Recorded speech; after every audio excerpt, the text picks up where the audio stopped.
Good day, and welcome to this Saturday, the seventh week of Easter. Today's gospel reading comes from the 21st chapter of John. The Lord be with you. And with your spirit. A reading from the Holy Gospel according to John. Glory unto you, O Lord. Peter turned and saw the disciple following whom Jesus loved, the one who had also reclined upon his chest during the supper and had said, Master, who is the one who will betray you? When Peter saw him, he said to Jesus, Lord, what about him?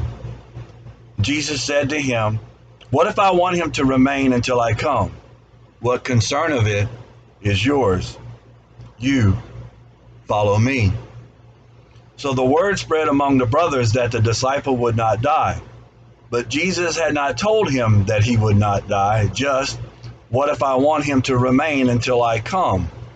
What concern of it is yours? It is this disciple who testifies to these things and has written them, and we know that his testimony is true. There are also many other things that Jesus did, but if these were to be described individually, I do not think the whole world would contain the books that would be written. The Gospel of the Lord. Praise to you, Lord Jesus Christ. Dr. James Ryan, in a very memorable graduation speech, talked about some of the basic questions that are asked in life. He said one of the most prominent questions that's asked is very widely known among teenagers. The question, wait, what? Now, if you're a parent, you've heard these questions before, haven't you? You know, we say blah, blah, blah, blah, unless you clean your room. And they say, wait, what? But it's a question that could be asked for clarity.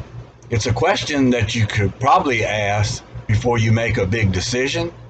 It's a question that my wife usually asks when she's reading my homilies. It's a question that Peter probably should have asked in today's gospel.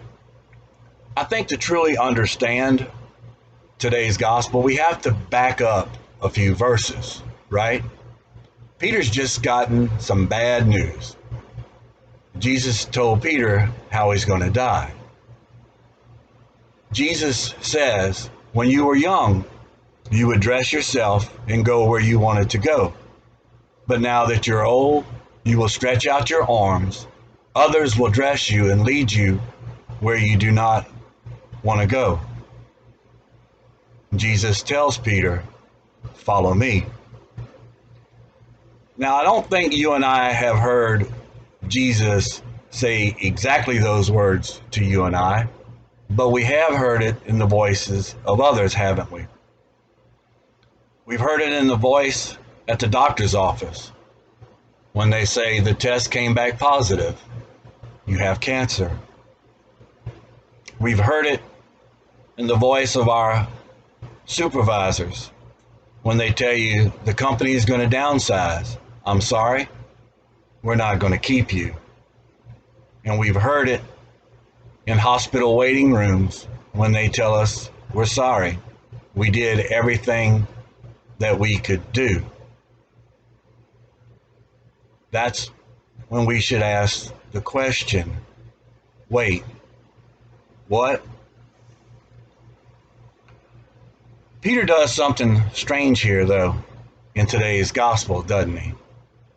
Peter takes his focus away from Jesus. See, in the midst of all that pain, Jesus calls you and I to follow him. Peter's focus, though, went to somewhere else. It was almost as if Peter was asking the question, why me? Why not him? But you and I do the same thing, don't we? Often when Jesus reveals those things deep down inside of our heart, Jesus might say sin, and I might say, but what about them?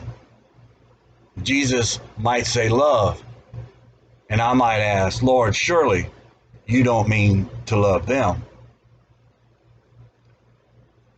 Jesus says to follow me.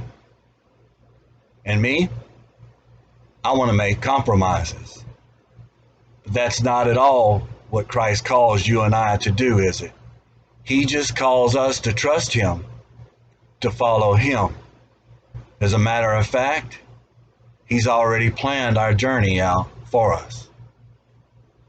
Please continue to pray for me as I continue to pray for you this day.